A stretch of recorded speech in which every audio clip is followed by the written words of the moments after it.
The sound of dead children. The sound of dead children echoes in the night, haunting and grim. Their voices silenced, their future dim, a sober reminder of life's harsh rhythm. Lost innocence, stolen dreams, innocent souls torn at the seams. Their laughter silenced, their tears unseen.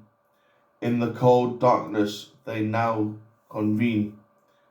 Their tiny voices cry out in vain for justice, for peace, for an end to the pain. Their spirits linger forever stained by the cruel hands of cruelty and disdain.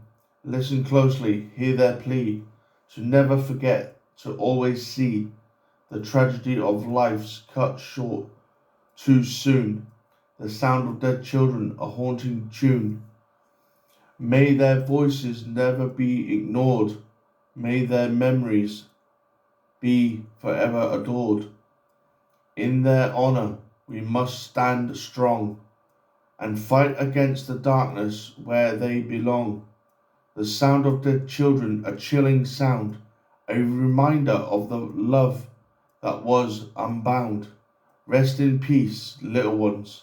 May you find solace in the arms of angels, eternal grace.